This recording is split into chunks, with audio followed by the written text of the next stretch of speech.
Hi, everyone. Welcome back to another new episode of the Support is Sexy podcast. I'm happy to have you here. If you're joining us for the first time today, or this is your second go round, we had some technical difficulties, but I'm so excited to welcome back again my friend Nzinga Shaw. Nzinga, thank you so much for being here today. Thank you for having me, Elayne. Absolutely. And everyone, I'm going to tell you about Nzinga, but I just want to let you know that we're going to talk about diversity, equity, and inclusion, and where are we with it these days. I was saying before, I just want to know where we at with it. What's going on? What do we need to know? What do companies need to know? Where are we? And Nzinga is the expert to tell us all about that. And I'm going to tell you why right now. Nzinga Shaw is a global DEI strategist who has worked in the space of DEI for 20 plus years. Nzinga has hands-on experience and knowledge of inclusion and diversity, equity, accessibility, change and crisis management, human capital management, talent acquisition, organizational planning, employee relations, branding, and community engagement. She is the president and global practice head of ZRG Partners LLC, which is a global talent advisory firm with core offerings that include data-based executive search focusing on senior leadership around the world. And Nzinga and I have known each other, as we said earlier, since we were 4 years old, we decided when we Yes. both worked together. I think it was at Essence 100 years ago. And I'm so happy just to see how her career has progressed, all the incredible work she's doing, and to have her here again as a specialist, a DEI specialist, to share with us just where we are with things today. So, Nzinga, I'm going to jump right in and get started. Tell me, how do you define DEI beyond what we know, the acronym diversity, equity, and inclusion? For me, Elayne, diversity, equity, and inclusion is really about leveraging one another's differences and figuring out how to utilize each other's strengths in the workplace so that we ultimately create high performing teams. I think ultimately it's really about putting differences aside in some instances, but also embracing differences in other instances, and figuring out who's on our team. What do these people bring to the table that is different than what I bring to the table? And how can we combine forces so that when I get the best of what Elayne has, and the best of what Zing has, and the best of what Tom, Dick, and Harry have, when it all comes together, we now have a high performing team. So, in many ways, I think about LeBron James, the basketball player. He can go to any franchise and be a winner, and that is rare. And I think the reason that he can do that is because he's figured out how to leverage each player on the team for what they're good at. So he doesn't try to concentrate on what they can't do, but rather what can they do and how can I utilize them in the moments that matter. That's a great way of thinking about it with LeBron James. Because is that the way would you say that leaders need to think about who do I have on my team and how can I best work with them or how can I help them be their best? Is that part of what diversity and equity and inclusion is about? 100%. You're always going to have different types of people on your teams, and so the goal of a leader is not to create people that are cookie cutters of one another. Because if everybody is thinking the same or problem solves in the same manner, you likely will not have an innovative product come out of that. So it's really about leaders leaning into this idea that difference is not something hard to contend with, but it's something that we should actually embrace and accept. Now, is this something that, as say I'm a leader and I'm thinking, looking at my team or thinking about my team, or if I'm someone who, we diversity, equity, and inclusion, as you well know, I'm preaching to the choir here, has been important forever, right? It's always important. We're all different human beings on this earth, and the same is true in the workplace. It has, however, gotten a lot more shine in the past couple of years since 2020, everything that happened in 2020, all the awareness that was raised during that year because of many tragic events, unfortunately. But the good that has come out of it is people, I believe, are more aware of it. Now, whether they're doing anything about it or not is another discussion. But if I'm a leader, say I'm in this space now, I'm aware that my team, maybe it's not as diverse as I would like, or I didn't realize it before, whatever the case. What's the first step for me? Is it looking at I'm not going to make guesses. What's the Yeah. first step for me? How do I think sometimes I wonder if leaders, especially not even just big companies, they might be able to bring in a team to help with diversity, equity, and inclusion. Say I have a small business and I'm trying to figure out how do I be a part of this movement as well? What's my first step? Well, I think first and foremost, we have to train leaders to stop going apple picking. What do I Mm. mean by that? So when you go apple picking, say for instance I was to go to an apple orchard and I went there for the sole purpose of apple picking, I might have an open mind um as it relates to the types of apples that I'm picking, but I'm there for apples. So I might put a couple of Granny Smiths in my basket. I might put a red apple, a green apple. I went there for apples.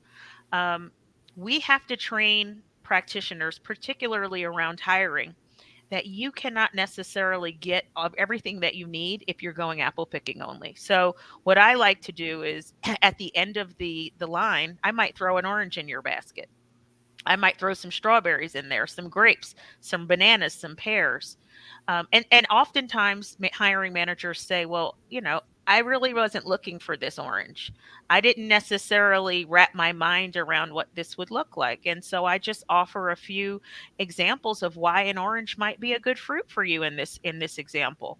But the goal is, I think, in many ways, to have people have an open mind to the types of people that they are looking for. Oftentimes in this space, and it starts from talent acquisition. Don't get me wrong, talent acquisition is not the only facet of this work, but I would say that's the starting point. And so oftentimes I hear hiring managers say, I need someone that went to Stanford, or I have to have somebody that comes from the comms world, or I have to have whatever this descriptive factor is that they're talking about. It usually is very specific, and it will eliminate a lot of people that could potentially add value in that space. So we have to, as practitioners, reframe organizational thinking around apple picking and start to create fruit baskets. Do you think many people are going, like you said, apple picking or just focusing on the apples because that's either what they've already done or they're so focused on what they think they need? It sounds like you're saying being a little bit more open minded about the possibilities, which I'm all about, believing in the possibilities.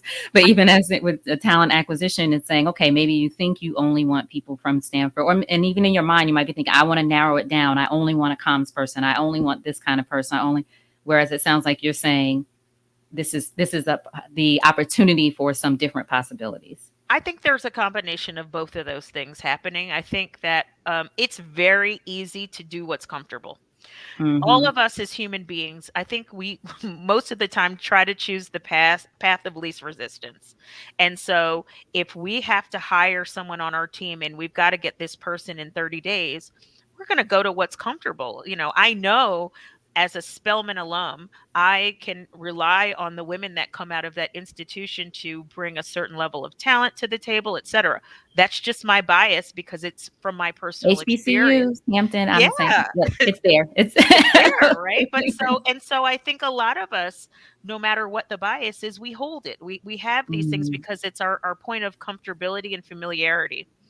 I also think that there's a lot of time constraints in the workplace. So people feel an added sense of pressure to get things done yesterday. This should have been done. We needed someone on the team yesterday. We don't have time. It's like with all of that to contend with, it's very hard for some people to be convinced that they need to look for something different, especially if their personal success is riding on the success of the hire that they make. So they want to mhm. make sure they get that right. And so they will get it right by choosing what is comfortable. And we've got to reframe our mindsets around that comfortability. Do you think also, I know a lot of conversation I hear from working with women who are in corporate as a coach is this idea of fit.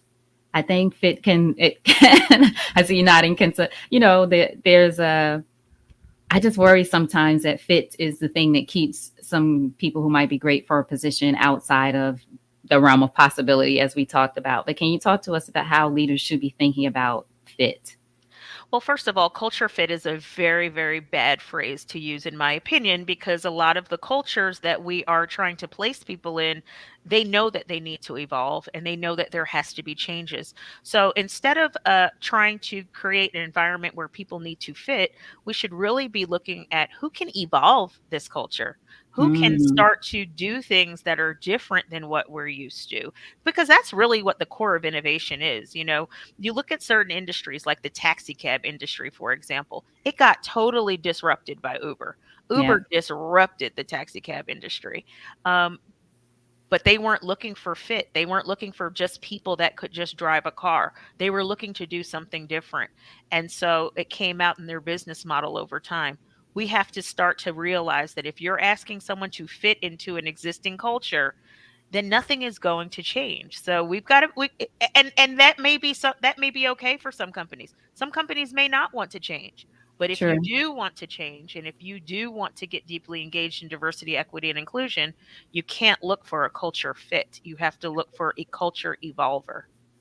What would you say is the area that most companies that you would advise companies to really make sure of these days that they're aware of when it comes to their DEI policies? Is there anything that you've seen, even if you don't give an exact example of a actual company, but anything that you've seen that has been really successful in your 20 plus years of doing this? And then on the other end of that, I would love to know where you think companies are falling short today. That's a great question. I think in terms of what companies are doing well, I think that they are acknowledging that there are challenges in society that are just greater than the company that they're working for that need to be addressed, and perhaps their company and brand are positioned to help address these societal issues. And so you'll see companies start to lean in. I think Nike does a good job of tackling that in some instances. But I think that where companies fall short is that they are not bringing leaders along this journey in the proper way. So, what am I saying when I say this? You can't lead through a major change unless you have deep expertise and empathy in that space. Mm-hmm. So, a lot of times when we hear leaders are taking on the challenge of managing diversity, equity, and inclusion, they weren't given the tools and the skill set to do the work. It's no different than a CFO needing to take certain quantitative and math based courses in order to keep the books going. The diversity, equity, and inclusion is a formal function. There's a lot of theoretical training that practitioners need, but there's also practical experience that they need. And so, just I would say, they fall short when they place practitioners in these roles simply because of how they look. And I Right. saw a lot of that happening in 2020. You mentioned the disastrous things that we had to witness throughout the year, many tragedies. Um, and so corporate America's response was, well, we have to get active. We have to help in any way that we can. And so we're going to start by implementing a chief diversity officer role. And so there's this influx of roles at major corporations. One chief diversity officer roles are up 107% since 2020. Wow. And a lot of the practitioners that are getting the roles are not necessarily trained I mean, experts. They are definitely passionate. Anybody that would take on this work is passionate, believes in a higher purpose, and I would say a greater world for all. But that is not enough to help the organization on its journey. You need formal training. So I think that in an altruistic spirit, companies are leaning in and doing the right thing by implementing these roles, but they're falling short when they don't set up their practitioners for success by giving them access to monetary resources, people resources. I've never seen a marketing department without a budget or people. mm-hmm. And so we should never see a DEI department without a budget or people, or else it's just not really work. And so companies have to decide, are we performing? Is this performative? Is this just to say that we're doing it? Or are we really prepared to provide the resources and the tools that these practitioners need to be successful? That's excellent advice. Thank you so much, Nzinga. I'm so glad you said that because I'm sure anyone who, certainly if you spend any time on LinkedIn or just any kind of awareness about the workforce, I'm a data nerd, so always looking into what the trends and things are. I didn't know it had increased by 107%. That's insane, the chief diversity officer position. But I know I've seen a lot of those out there and popping up. And I actually have thought sometimes, I just hope the people who go for these positions aren't setting themselves up for failure, much less the company, when, like you said, it comes with a lot of, in addition to the passion and wanting to do good in the world, which most of those positions, people who take those positions have, there's a lot of training that's involved. There's a lot of things you're going to have to confront, including what I've heard a lot of people I know who have that position talk about, not having the budgets and having to fight for the budget and having to fight for the people. Like, that might not be something that you think you have to do if you're in that position. And I would imagine you would say that's something you have to be prepared for.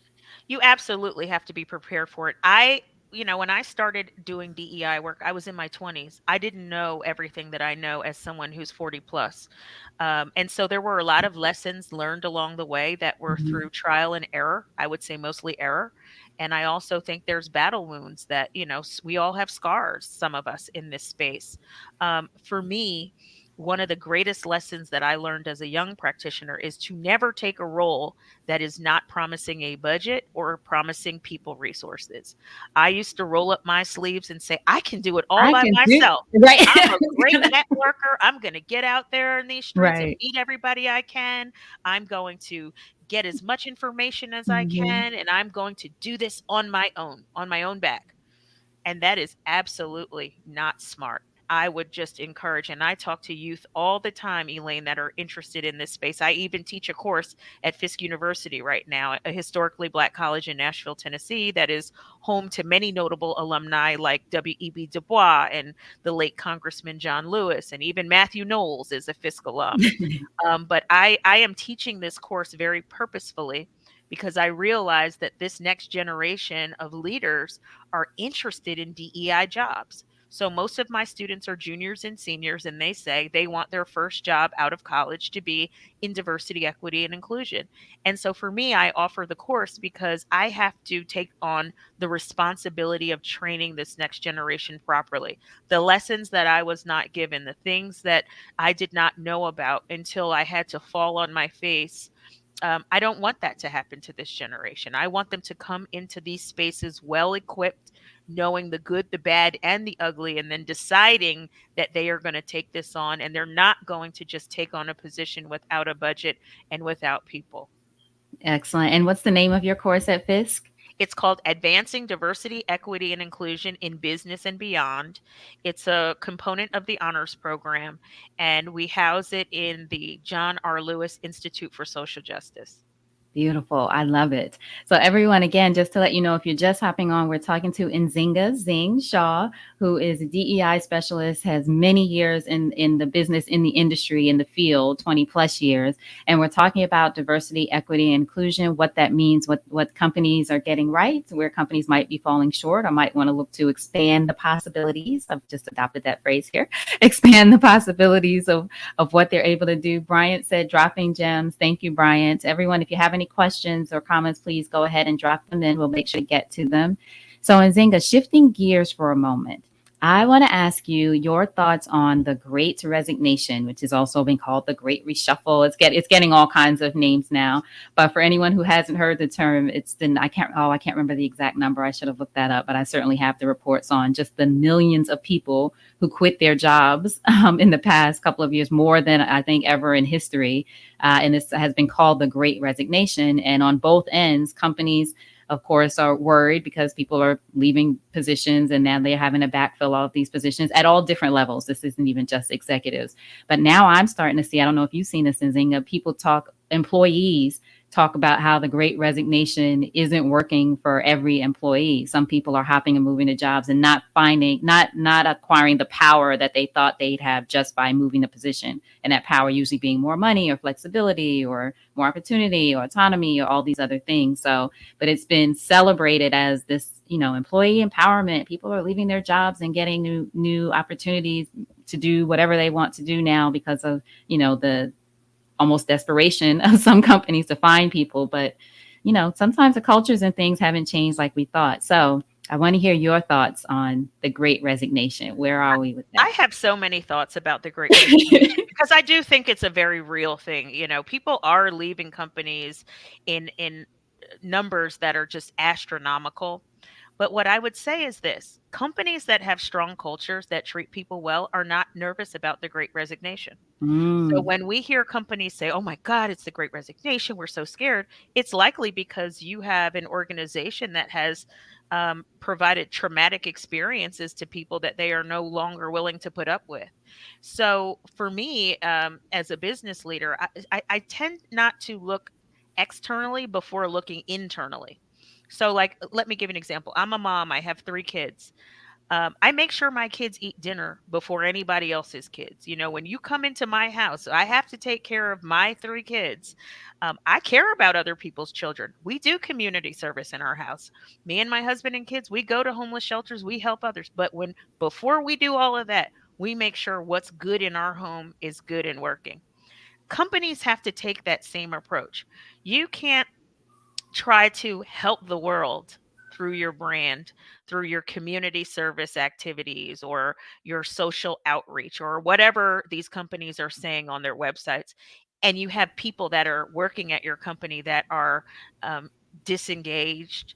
They're not happy. They feel like outsiders. There's no sense of belonging. There's a disconnect, and so um, in many ways, I think that the Great Resignation is the ability for people to stand up for themselves for once, in ways that we just haven't seen historically. You know, I grew up in a household with two parents that were both educators, and you know, teachers didn't make a lot of money. They just didn't. My parents were public servants, they were educators, but they weren't rich at all. And so they felt very proud of their jobs as educators, and they would just say, it's a stable job. We get our summers off. We're going to get a pension when we retire. We're helping kids learn. I mean, like there were so many good things, and so they felt proud of that but they also felt scared that if they were to lose that job, that there would be no opportunity and no options. And so sometimes they would come home complaining about a hard day or talk to one another about the challenges that teachers faced. And um, and they would just grin and bear it for Mm. years, 30 years, 40 years, just to get to the place where they could collect Social Security and get a pension. And we are not living in those times anymore. People don't feel like they have to suffer in silence, grin and bear it, or just stick it out because that's what we were told to do. This is really a time of pure freedom where if you're not being treated properly, or if you're not getting the growth opportunities that were promised to you, or if things are just not panning out the way you thought they would, you actually have the power to do something different. And we've seen people in the Great Resignation take that power without apology. Now, you did make a great point when you said they are going to new opportunities and finding that the grass is not necessarily greener on the other side. I think that's just a byproduct of life. You know, in life, we have an opportunity to make choices. And sometimes you rarely know the full story in any given circumstance. So while your interviews may go well, or you might know a few people at the new company that can tell you about their experiences, you just will never know until you go and do it. And so there's always risk in life. And I think that's what people are finding is that they took a risk to leave what they knew and Hmm. they went to something that they didn't know, but because what they knew was not feeding them in the way that they need to be fed, it was worth the risk. And so sometimes it works out for the better and sometimes it doesn't. But if it doesn't, I think the greater lesson is, how do I pivot? And how do I ask better questions when I'm evaluating what's next? Or how can I be more thoughtful about the plans that I make for the next phase of my career versus just jumping because of an immediate discomfort in the organization? I agree. One of the things I talk about often is the importance of living the question. I talked about it in my book, and this idea I got from this woman, Patricia Moreno, of being in this space where, okay, say as you said, you're about to make a pivot. Before you make the move, can you be in a space where you're just kind of living the question of, okay, what's next for me? What am I looking for? Is it just more money? Usually it's not. Usually it's something else, right? In addition to that, more power, opportunities, whatever it is, kind of giving yourself the time to be with that question of what you're looking for and then start looking for and being open to some things might come that you're not even exactly looking for those opportunities. I found that's when I've made my best moves, even before I adopted that phrase of sort of what do I feel isn't working here, so I'm not just jumping at the next shiny thing, right? And then, like you say, getting over there and being like, this grass is not even real. Like, it's not great. This is This football ain't even turf. grass. Exactly. This ain't even grass. Exactly. Exactly. So one of the other things I want to make sure to ask you about before we let you go is companies now are talking about, we talked about 2020 and everything that happened with the pandemic, well, social justice, but then also, of course, the pandemic was all 2020, and we're still going through some of that now. Companies are talking about bringing people back into the office. And that's another thing that in the research that I've seen now, a lot of folks are looking at either they're leaving the job if they are being asked to come back into the office. Others are trying to figure out how to do hybrid. Others are now going totally remote. But it's one of I think it's 87% I saw of employees. I think it was a McKinsey study, a recent study of employees say that flexibility with working from home or not is like their top priority when looking at a position or in a position. So for companies now that are trying to figure that out, this whole hybrid, should we go back into the office? How does that work? What kind of things should they make sure of when they're thinking about their people? Because that's really what we're having conversations about today. Well, I think it's really like what I said in the very beginning of our conversation, in that you have to meet people where they're at. Um, Everybody has different life circumstances. Post pandemic, we have seen a lot. We've seen a lot of people die. This is not a joke. This is not a game. And there are different people who have compromised immune systems that perhaps can't just go 5 days a week into an office. People's life experiences are different now, and so we've managed and learned how to live in a hybrid environment. I think there's something good about human connection in person. So I think it's okay to ask people to spend some time together. I've had conversations with colleagues in the office recently where I would say my soul was being fed in a very different way than my Zoom and Teams interactions. It felt more personal. It's human connection is important, but I don't think it's the only way to do work. And so I don't think the future of work is remote only, but I don't think the future of work is office only. I think that we have to move with the times. You know, Years ago in this country and in the US, Black people didn't have the right to vote. Mm-hmm. Now we have the right to vote. We're not going backwards, right? We're not going to stop. We have to realize that things evolve over time, and so your mindset has to change with the times, and and we have to embrace difference in ways that perhaps we could have never imagined. And that's what this moment post pandemic is calling for. When you have 87% of people saying, look, I need flexibility. I've got 3 kids. I've got to get this one at 2:30, this one at 3:30. I don't know how I'm going to, we have to realize that if you have talented people in your organization that have proven their ability to do a good job at whatever their job is, there's got to be a level of trust. You have to trust that if you're not seeing the person face to face every day, that they're still going to be able to manage their workload, get it done, and do an exceptional job. So you either trust your people, or I think this is really what this is. This issue is about trust. If I can see you every day, then I know what you're doing. I'm almost I have a sense of control where I have to lay eyes on you to be convinced that you're doing what we all promised and agreed to, versus, you know what? You're an adult. You haven't given me any reason to believe that you wouldn't make your deadlines or do the work properly. So you have flexibility. And I think the companies that move to that hybrid model are going to be the companies that get the best talent and retain the best talent.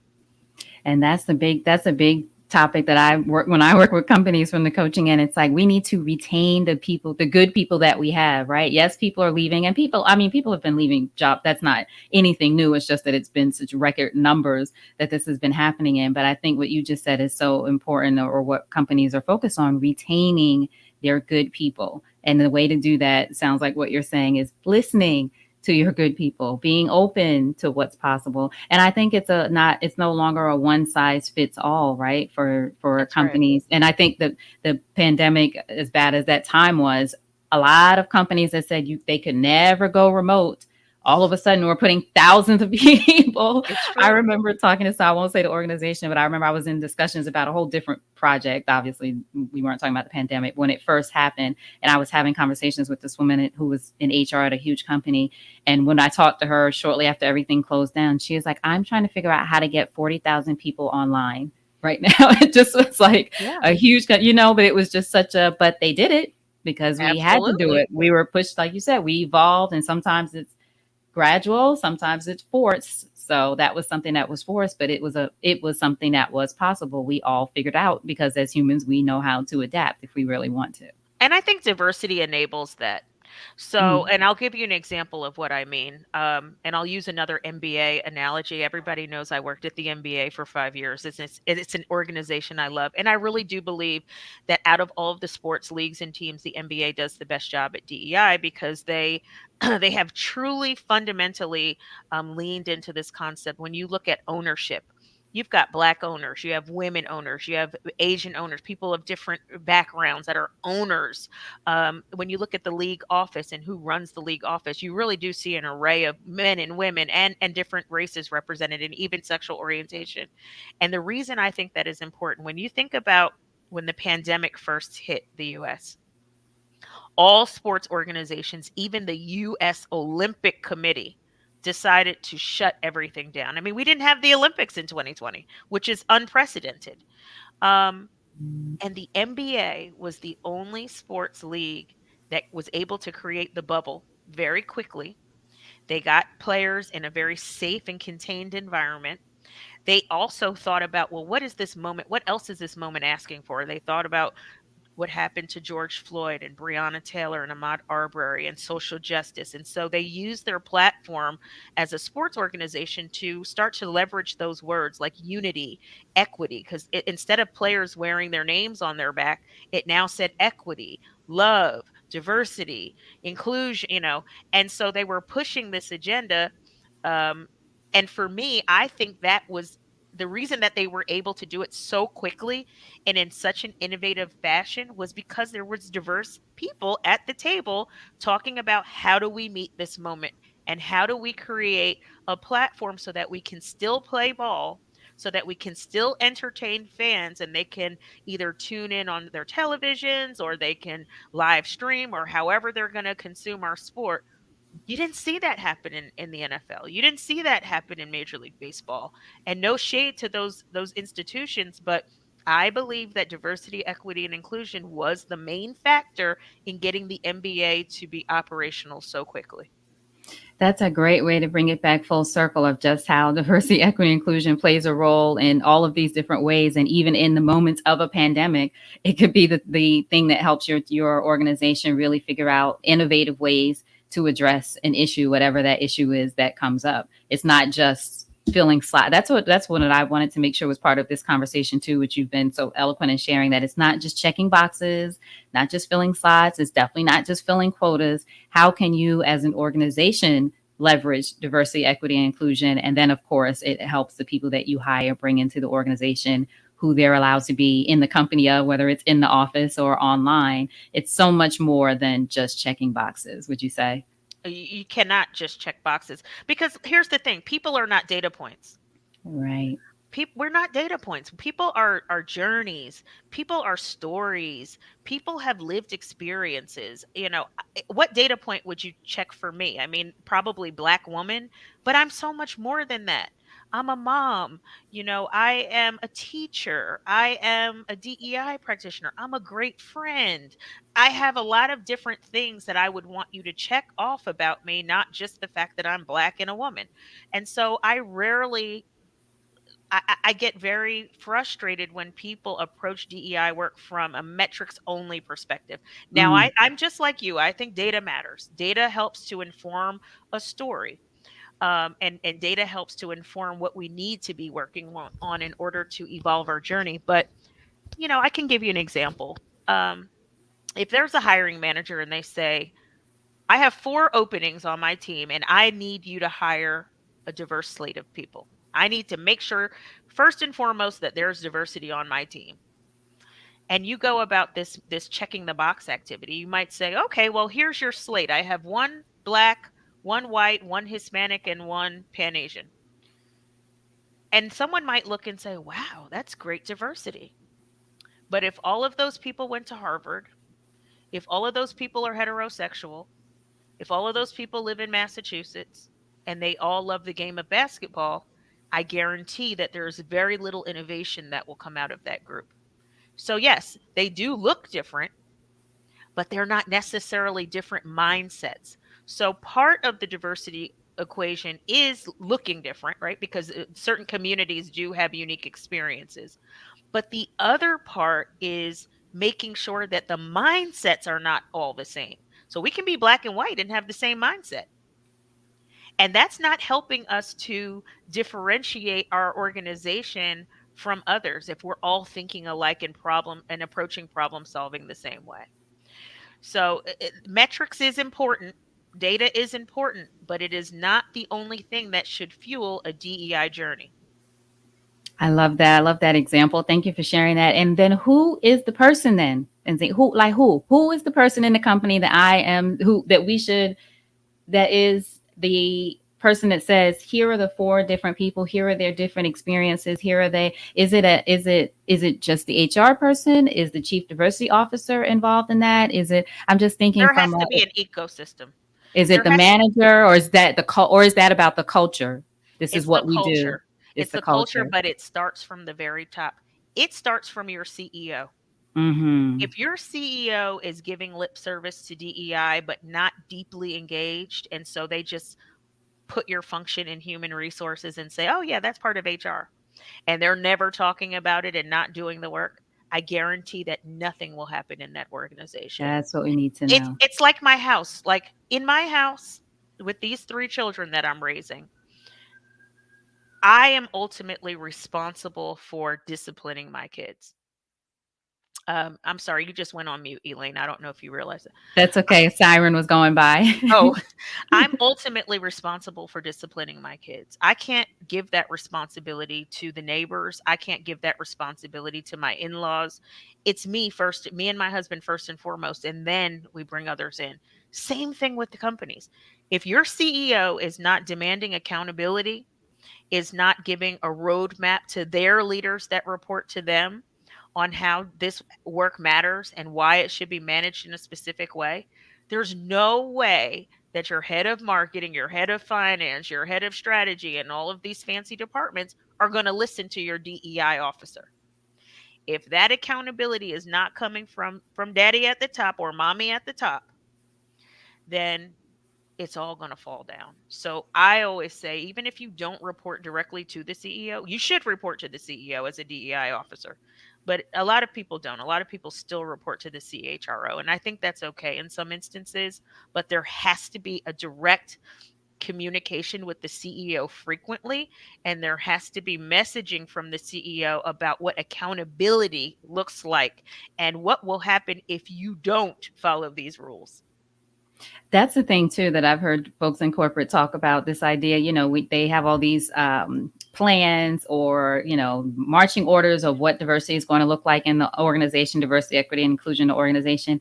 But there's no accountability for not meeting those goals, like you would with any other department, like you mentioned, marketing or finance, or everybody else has these goals or measures that they're supposed to hit. And what does that need to look like for DEI? Is that then a metrics thing? Is that how do you measure a shift in culture? That's such a great question. Harvard Business Review just put out some awesome thought leadership where they said culture eats strategy for breakfast. Oh, And I'm culture like eats strategy for and I'm breakfast. like, what does that mean? And What does that mean? I started digging deeper. What it means is that strategy is just writing words on a piece of paper. So, yeah, anybody can come up with a strategic plan. We can ideate, we can say, yes, this is what it's going to take to be more equitable. And these are the things that we'll have to put in place to be more fair and more just. Fine. We can put all of that on paper. That's strategy. Culture is how do the people within this organization make those words come to life? Mm, So I can just keep those words on paper and put it in my drawer and file it away. And I have a strat plan, but I'm not living it because there's no human beings that are making this thing come to life. So culture actually leads, not strategy. Culture is who are the leaders and the people in this organization. What do they stand for? What is the mission and the values? When are people held accountable? Why are people not held accountable? Who feels good working here? Who hates working here? All of that is culture. And that eats strategy for breakfast any day. So I always tell people, focus on your culture. Fix your house. If I invite you over to my house, Elaine, and I have dishes piled high in the sink, I have insects running around my living room floor, toys everywhere. I guarantee you're not going to stick around my house very long. Right. You may not even eat dinner. You might make an excuse to slip out the door because you're Right. observing and you're saying, it's kind of dirty in here. I don't know if she prepared her food clean or whatever the case is, however, you're making that decision. But if I invite you to my home and there's candles burning and there's beautiful arrangements of flowers and my kitchen is clean and the food smells good, you might want to eat this meal. And you might even stick around for a conversation after dinner's over. That's how we have to handle our corporations. You bring somebody into a dirty house, they ain't going to stay, they're going to leave. Same thing with culture and strategy. Like, sure, the strategy looks good on paper, but if the culture does not make this strategy come to life, all it is words on paper.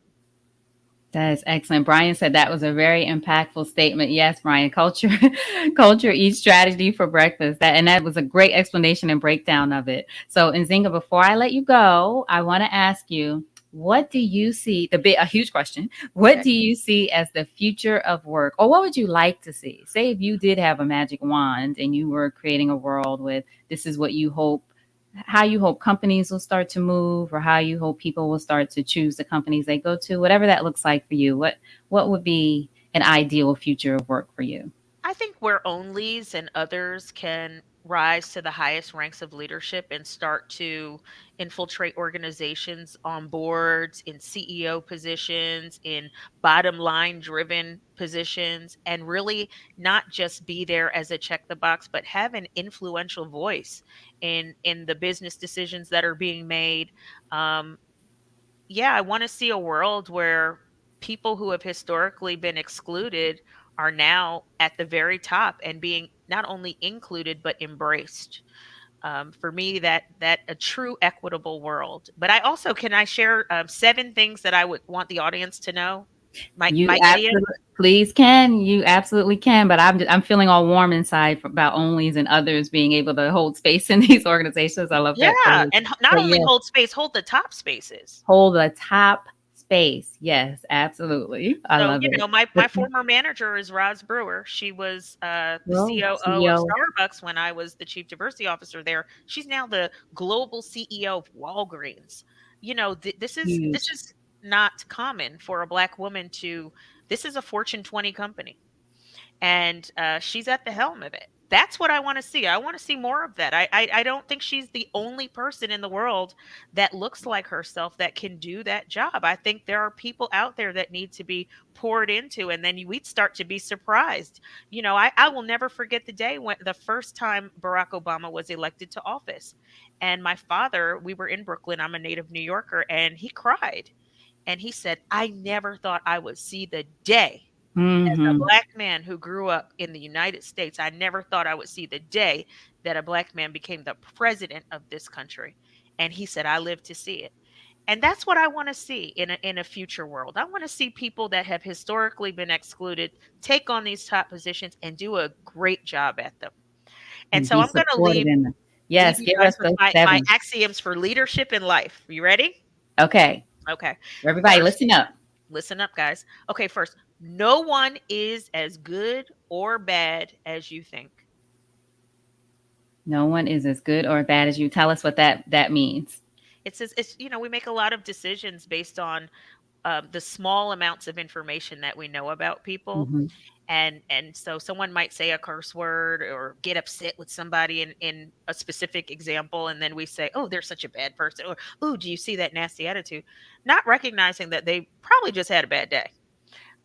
So no one is as good. And sometimes we glorify people and say she's perfect, she's everything. And then when you peel back the layer to that onion, you realize that there is no such thing as a perfect person. So let's remember that no one is as good or bad as you think.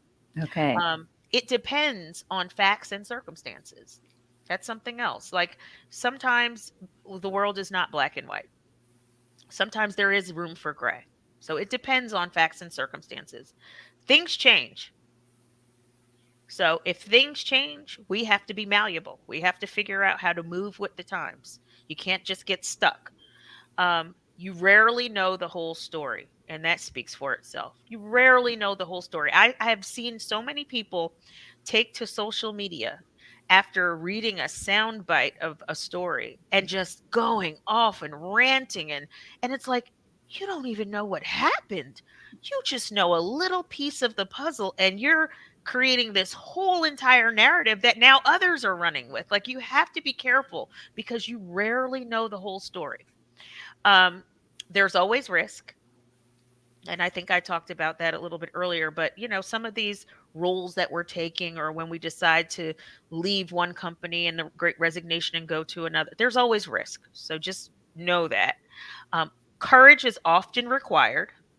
So Mm. we've got to be courageous. Like when you're talking about change management and diversity, equity, and inclusion and ruffling people's feathers and demanding equity, this is courageous work. This is not for the faint of heart. So courage is often required. Everyone wants to be recognized. And then last but not least, sometimes you do get a second chance. Sometimes you do get a second chance. I love that. Nzinga, thank you so much. That's perfect.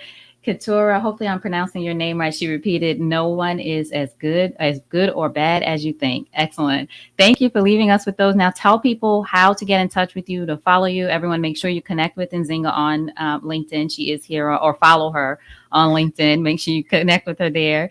And tell everyone how they can find out more about you or get in touch with you. I know you do speaking. You mentioned that you're teaching also, and I you're just a do. wealth of information. This is only just a tiny glimpse of it, but tell Well, everyone. well, the good news is that on LinkedIn, the name that you see on your screen is exactly how I post on LinkedIn. So it's Nzinga Zing Shaw. So just follow me on LinkedIn. A lot of people write me inbox notes. They have questions. I am very responsive. I write back very quickly. So feel free to write me directly. I am teaching at Fisk University. Um, I'm just trying to think. Instagram, I'm at Zing Shaw, so ZingShaw. And I'm not on Twitter. I'm not a fan. Not a fan. Brian said, yes, 100%. Thank you, ladies, for this conversation. Thank you, Brian. Vanessa said, Thank thanks you, again for Brian. a powerful presentation. Thank you, Thank you Vanessa. all so much for joining us. And Zinga, thank you for this conversation, for being in and around my life and work life for 20 plus years. I don't know if we said, we just to make sure everyone knows, we met when we were 4. So we're only We just, met when we were four I don't years know if old. We were we were if I said that. interns at Essence. Exactly. We were baby interns at Essence, but I'm just so proud of you, let me just say, and the work that Okay. continue to see you do, and excited to just continue to stay in touch and lift each other up in all the ways we can. Mariama says, great discussion. Thanks. Thank you. And Thank Charmaine you. said, super proud of you both. Blessings to you both. Thank you all so much. I appreciate you in the comments here. Anyone who watches the replay, if you have any questions later, because in Zynga, sometimes people catch it later, Yep. go ahead and drop the comment. I always make sure to check back, or if you have a question, I'll make sure to answer it if I know it, or ask Nzinga, hey, what do you think about this? So we can get your Absolutely. answers. And this will also, of course, air on the Support is Sexy podcast. Nzinga, thank you so much. Hold on just a moment. Thank you.